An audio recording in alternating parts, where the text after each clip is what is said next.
നമസ്കാരം. മനുഷ്യ ശരീരത്തിൻ്റെ ജീവൻ വ്യക്തമാക്കുന്ന ഒന്നാണല്ലോ പൾസ്.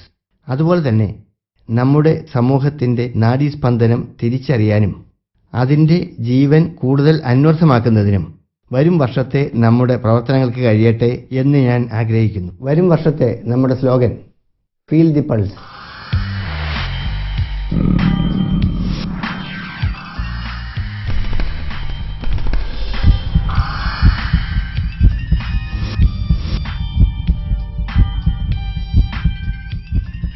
ലയൺസ് ക്ലബ് 318A ഭാവി പ്രവർത്തനത്തിൻ്റെ ഭാഗമാകാൻ ഉദ്ദേശിക്കുന്ന 10 പദ്ധതികൾ ഞാനിവിടെ അവതരിപ്പിക്കുന്നു.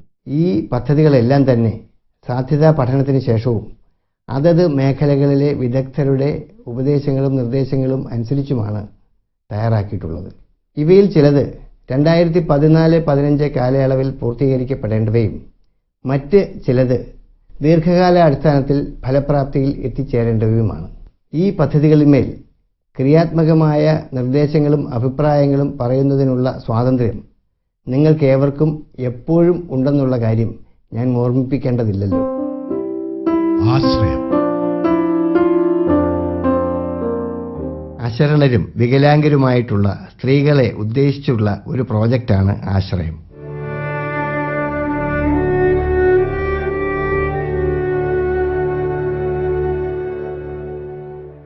അത്തരക്കാരെ സ്ഥിര വരുമാനം ലഭിക്കുന്നതിനുള്ള തൊഴിൽ ചെയ്യാൻ പരിശീലിപ്പിക്കുകയും അതിലൂടെ അവർക്ക് സാമ്പത്തിക സുരക്ഷിതത്വവും സ്വാശ്രയത്വവും നേടാനുള്ള അവസരം ഒരുക്കുകയും ചെയ്യുന്ന ഒരു പ്രോജക്റ്റാണിത്. സാന്ത്വനം.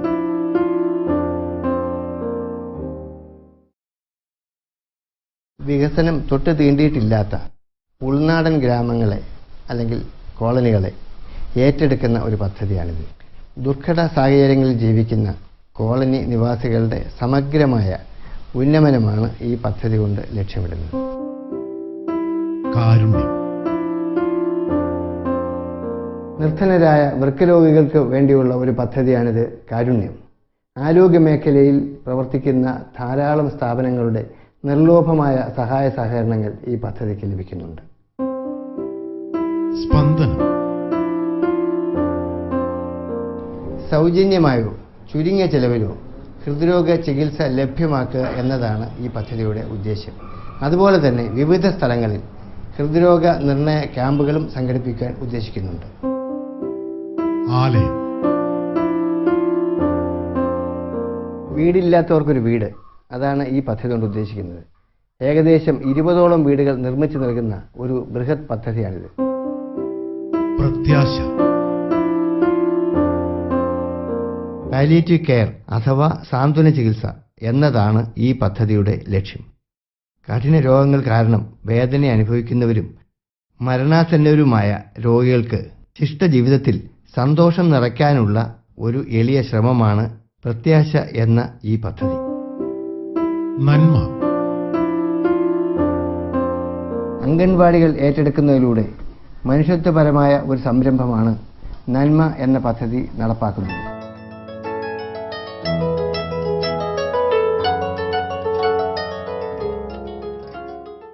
നിർധനരായ കുരുന്നുകളുടെയും തുച്ഛമായ വേതനത്തിന് ജോലി ചെയ്യുന്ന വർക്കേഴ്സിൻ്റെയും ഹെൽപ്പേഴ്സിൻ്റെയും ജീവിത സാഹചര്യം ഈ പദ്ധതിയിലൂടെ മെച്ചപ്പെടുത്തും.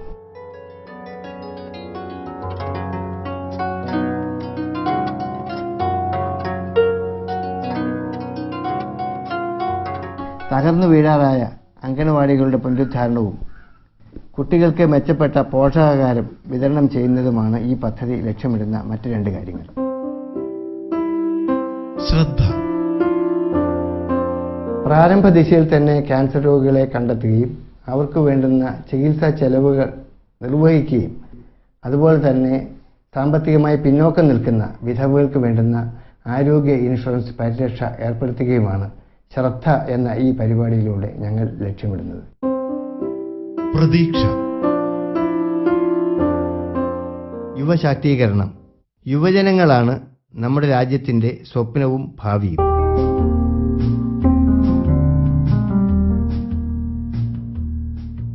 അവരെ അതിന് പ്രാപ്തരാക്കുന്നതിന് വേണ്ടി LCI വിഭാവനം ചെയ്ത രീതിയിലുള്ള റീഡിംഗ് ആക്ഷൻ പ്രോഗ്രാമുകളും മദ്യത്തിൻ്റെയും മയക്കുമരുന്നിൻ്റെയും ദൂഷ്യവശങ്ങളെക്കുറിച്ച് ഉള്ള ബോധവൽക്കരണവും ആണ് ഈ പദ്ധതിയുടെ ലക്ഷ്യം.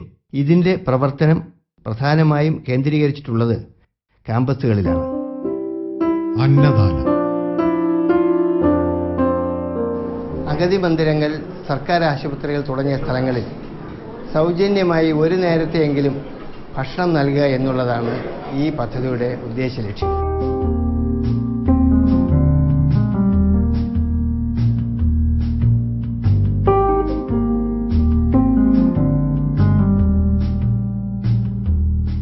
അന്നദാനം മഹാദാനം.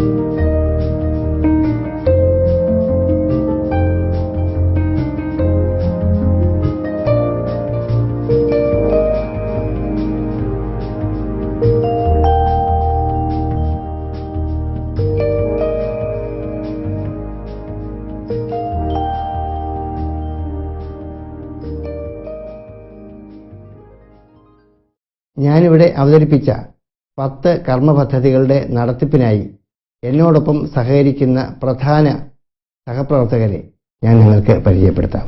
2014-15 ഫസ്റ്റ് വൈസ് ഡിസ്ട്രിക്ട് ഗവർണറെ ഞാൻ നിങ്ങൾക്ക് പരിചയപ്പെടുത്താം. ലയൺ അഡ്വക്കേറ്റ് DS ശ്രീകുമാരൻ, അദ്ദേഹത്തിൻ്റെ സഹധർമ്മിണി lion Vatsala Sreekumaran. Second vice district ഗവർണറെ ഞാൻ നിങ്ങൾക്ക് പരിചയപ്പെടുത്താം. ലയൺ MJF അലക്സ് കുര്യാക്കോസ്, അദ്ദേഹത്തിൻ്റെ സഹധർമ്മിണി സൂസൻ അലക്സ്.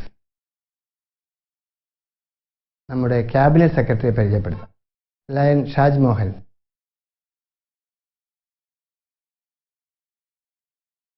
ഈ വർഷത്തെ നമ്മുടെ cabinet treasurer lion MJF P Sivakumar. 2014-15 district ഗവർണറുടെ ചീഫ് കൺസൾട്ടന്റിനെ ഞാൻ പരിചയപ്പെടുത്തുന്നു. Lion KC George. നമ്മൾ വിഭാവനം ചെയ്ത ഈ കർമ്മപദ്ധതികൾ സാക്ഷാത്കരിക്കാൻ നമ്മുടെ ഈ ലയണിസ്റ്റിക് ഇയർ 2014-15 കഴിയട്ടെ. അതിന് നിങ്ങളുടെ എല്ലാവരുടെയും സഹായ സഹകരണങ്ങൾ പ്രതീക്ഷിച്ചുകൊണ്ട് നിർത്തുന്നു. നമസ്കാരം.